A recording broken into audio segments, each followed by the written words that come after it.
I'm going to read from 2 Kings chapter 5. And this is coming from the New Living Translation Bible.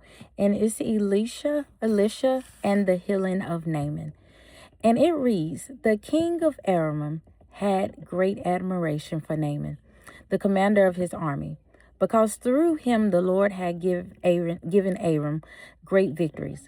But though Naaman was a mighty warrior, he suffered from leprosy. At this time, Aramean raiders had invaded the land of Israel, and among their captives was a young girl who had been given to Naaman's wife as a maid. I wish my master would go. One day, the girl said to her mistress, I wish my master would go to see the prophet in Samaria. He would heal him of his leprosy. So Naaman told the king what the young girl from Israel had said. Go and visit the prophet.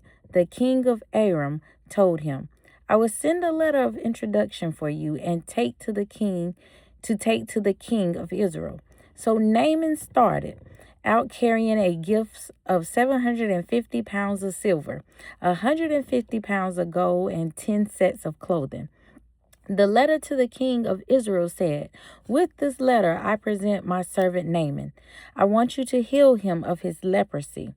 When the king of Israel read the letter, he tore his clothes in dismay and said, this man sends me a leper to heal. Am I God that I can give life and take it away? I can see that he is just trying to pick a fight with me. But when Elisha, the man of God, heard the king of Israel had torn his clothes in dismay, he sent this message to him. Why are you so upset? Send Naaman to me, and he will learn that there is a true prophet here in Israel. So Naaman went with his horses and chariots and waited at the door of Elisha's house. But Elisha sent a messenger out to him with the message, go and wash yourself 7 times in the Jordan River. Then your skin will be restored and you will be healed of your leprosy. But Naaman became angry and he stalked away. I thought he would certainly come out to meet me, he said. I expected him to wave his hand over the leprosy and call on the name of the Lord his God and heal me. Aren't the rivers of Damascus, the Abana, and the Parfar better than any of the rivers of Israel? Why shouldn't I wash in them and be healed? So Naaman turned and he went away in a rage. But his officers tried to reason with him and said, Sir, if the prophet had told you to do something very difficult, wouldn't you have done it? So you should certainly obey him when he says simply, go and wash and be cured. So Naaman went down to the Jordan River and he dipped himself 7 times as the man of God had instructed him, And his skin became as healthy as the skin of a young child's, and he was healed. Then Naaman and his entire party went back to find the man of God. They stood before him, and Naaman said, now I know that there is no God in all the world except in Israel. So please accept a gift from your servant. But Elisha replied, as surely as the Lord lives whom I serve, I will not accept any gifts. And though Naaman urged him to take the gifts, Elisha refused. Then Naaman said, all right, but please allow me to load 2 of my mules with earth from this place, and I will take it back home with me. From now on, I will never again offer burnt offerings or sacrifices to any other God except the Lord. However, may the Lord pardon me in this one thing. When my master the king goes into the temple of the god Rimmon to worship there and leans on my arm, may the Lord pardon me when I bow too. Go in peace, Elisha said. So Naaman started home. Elisha confronts Gehazi. But Gehazi, the servant of Elisha, the man of God, said to himself, My master should not have let this Aramean get away without accepting any of his gifts. As surely as the Lord lives, I will chase after him and get something from him." So Gehazi set off after Naaman. When Naaman saw Gehazi running after him, he climbed down from his chariot and he went to meet him. Is everything all right?" Naaman asked. "Yes," Gehazi said.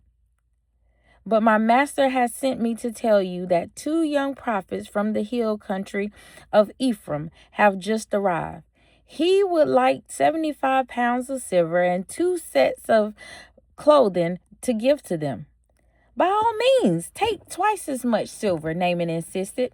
He gave him 2 sets of clothing, tied up the money in 2 bags, and sent 2 of his servants to carry the gifts for Gehazi. But when they arrived at the citadel, Gehazi took the gifts from the servants and sent the men back. Then he went and hid the gifts inside the house. When he went to his master Elisha asked him, "Where have you been, Gehazi?" "I haven't been anywhere," he replied. But Elisha asked him, "Don't you realize that I was there in spirit when Naaman stepped down from his chariot to meet you in this time to receive money and clothing, olive groves and vineyards, sheep and cattle, and male and female servants? But because you have done this, you and your descendants will suffer from Naaman's leprosy forever." When Gehazi left the room, he was covered with leprosy. His skin was white as snow. All right, so that comes from 2 Kings chapter 5. And I have a couple of points here that I want to point out. And this right here goes back when it says, "But the officers tried to reason with him and said, 'Sir, if the prophet had told you to do something very difficult, wouldn't you have done it? So you should certainly obey him when he simply says, 'Go and wash and be cured.'" That was 2 Kings chapter 5, verse 13. Naaman was so upset and in a rage that he was about to lose the thing that he came to see Elisha about. He was about to miss out on his opportunity to be healed because he didn't feel like he got the respect or what he thought he should have. Sometimes when we're doing things and we're asking God to help us and to heal us and to bring us out of our situations, we want God to heal us a certain way. We want God to do it a certain way. But God don't have to do it the same way that he's been doing it for somebody else. He doesn't have to do it that way. His word clearly says that his thoughts are not our thoughts. His ways are not our ways. So he does not have to heal you the way that you want him to heal you. He doesn't have to fix your finances the way that you want him to fix your finances. He doesn't have to heal your relationship the way that you want him to heal your relationship. Sometimes he got simple instructions for us to follow, and we too hard-headed because we think it's too easy to be done. Now that'll sit with you right there. Sometimes the instructions are so simple and we refuse to do it because we don't believe our own self. Okay?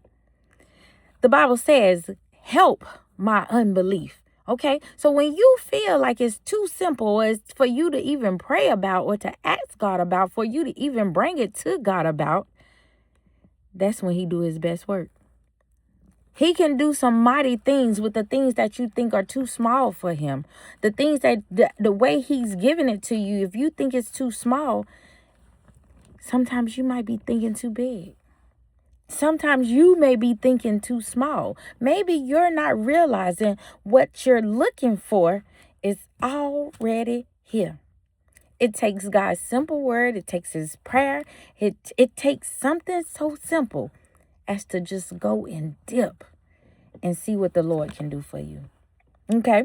So therefore, sometimes we think God got to come out and do this miraculous sweep and it's got to be a whole whirlwind of things. But sometimes it can be God can bless us and change our situations just like that. And suddenly moment, just by the small things that we go through, that he tells us that you have to listen to the simple instructions. Like I've been sitting here and I know God told me to sit here and to make a video every single day. Every single day, he's telling me what to do to help my situation, to help me to become a better speaker, to help me to be able to carry his word and to go forward. He's telling me simple instructions, but yet and still, I can't follow the instructions because I don't think I have it. I'm thinking past what he's told me to do. Now, it's simple. It's simple. It's simple. He say, just make a video. He say, just get out there and talk. And you just get out there. You be my mouthpiece. I'll tell you what to say. So what if you stutter a little bit? So what if you can't get your words out all the way? Just go out there and start speaking. Go out there and let the people know about the God that you serve. It's simple. He say, just tell somebody about me today. Whether you know them or not, just go out there and speak my word. But here I am. I can't even make enough time. I let the devil get me so caught up that I'm tied up doing things that around that don't even matter, that's pulling me away. And I'm going to tell you, and I'm going to be honest with you. Some of the things that pull me away and keep me from doing what God told me to do is scrolling. I'm going to just be honest with you. Scrolling, watching everybody else, looking to see what somebody else is doing and not paying attention to what God is trying to do for me. I'm too busy caught up putting somebody else's foolishness into my mind where I'm not following the simple instructions. God say, get out there and just spread my word. I'll tell you what to say. You be my mouthpiece. I'll give you the words to say. I just need you to take a step forward. It's simple instructions.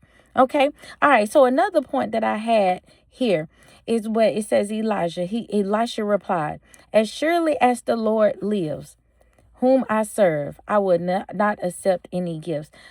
Elisha didn't feel like he needed to accept anything to do the work of God. God was blessing him already enough. God was rewarding him. He knew where his reward was going to come from. You don't have to seek your reward from anyone else because God is going to be your supplier. You do his work. He's going to make sure that you're taken care of. You do his work. He's going to make sure that you get everything that you need. God will supply. You just got to do what he tells you to do. Get out there and be obedient. Okay? Don't expect a reward from anybody, but expect your Father. He knows and he sees all. So if you're obedient and you're doing what he tells you to do, he's going to supply everything that you need. Okay? All right. But then I go back here and I'm flipping over. I'm in the chapter. I'm still in the chapter, but I'm down here when Gehazi was Elisha's servant. Okay. He felt like Elisha had let these people go without taking something from them. He felt like it was a time for him to benefit off of his master. He thought it was his turn to benefit from him. But he didn't realize who he was dealing with. He didn't realize the power that he was next to. He didn't realize the amount of power that Elisha had. Elisha said, I was there with you in spirit. I seen you when Naaman stepped stepped down from his chariot to meet you. I was there in spirit. So you sitting up here lying to me when I've already been there. I was there with you when you took those things from you. So the point that you lying to yourself and you trying to lie to God about you ain't upholding what God is trying to do for you. He already knows. He already knows what you're doing. He already knows.